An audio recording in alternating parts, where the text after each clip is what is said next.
Hello, ഇന്നെന്താ പ്രത്യേകത? ഇന്ന് പൊങ്കലാണ്. ആ പൊങ്കലിൻ്റെ പ്രത്യേകത എന്താ? പലതരത്തിലുള്ള ഫുഡുകൾ ഉണ്ടാക്കും.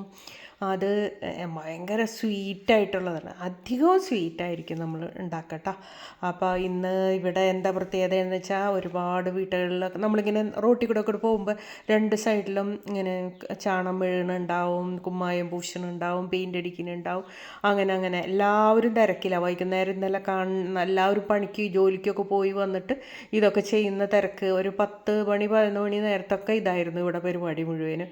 പിന്നെ കോലം വരച്ച് നല്ല ഭംഗിയുള്ള കോലാണ് ഇന്ന് വരയ്ക്കാട്ടോ. അപ്പോൾ ഞാനിന്ന് ഉണ്ടാക്കാൻ പോണത് ശർക്കര പൊങ്കലാണ്. അപ്പോൾ അതിനായിട്ട് 4 അച്ച് ശർക്കര വേവിച്ച്, അതായത് ഉരുക്കി വെച്ചിട്ടുണ്ട് കേട്ടോ. കുറച്ച് നെയ്യ് ഒരു ഉരുളിയിലേക്ക് ഇടുക. നെയ്യ് തന്നെ വേണം കേട്ടോ, അപ്പോഴതിന് സ്വാദും മണവും ഒക്കെ കിട്ടുള്ളൂ. നെയ്യ് നന്നായിട്ട് ഉരുകട്ടെ കേട്ടോ. നന്നായിട്ട് ഉരുകി ഒന്ന് ചൂടായി വരുമ്പോൾ അതിലേക്ക് കാഷ്യൂസ് ഇടുക. അതിന് ശേഷം കുറച്ച് മുന്തിരി ഇടുക.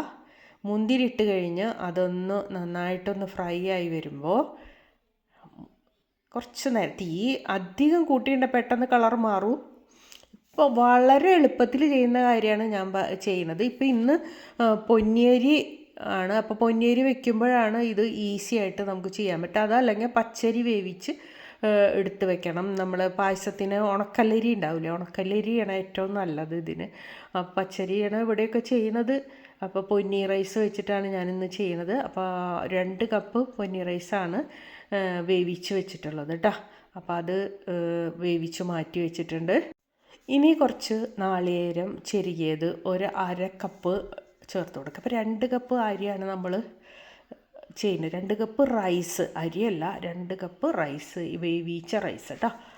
അപ്പോൾ ദേ ഇത് നന്നായിട്ടൊന്ന് റോസ്റ്റ് ചെയ്യാം കേട്ടോ. ഒന്ന് കളറ് മാറണ്ട, ഇങ്ങനെ ഒന്ന് ഇളക്കി കൊടുക്കുക.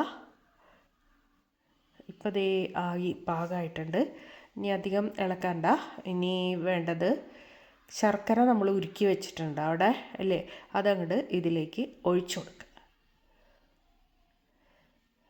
ശർക്കരയിൽ കല്ലും മണ്ണൊന്നുമില്ല, നല്ല വൃത്തിയുള്ള ശർക്കരയായിരുന്നു കേട്ടോ. അപ്പോൾ അതുകൊണ്ടാണ് ഞാൻ അരിപ്പയൊന്നും ഉപയോഗിക്കാതെ അങ്ങനെ തന്നെ ഒഴിച്ചു കൊടുത്തത്.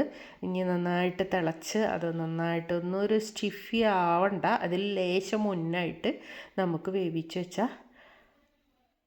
അരി അതിലേക്ക് ഇട്ട് കൊടുക്കാം കേട്ടോ. അപ്പം നല്ല പാകത്തിന് വേവിച്ച് വെച്ച ചോറാണ് കേട്ടോ.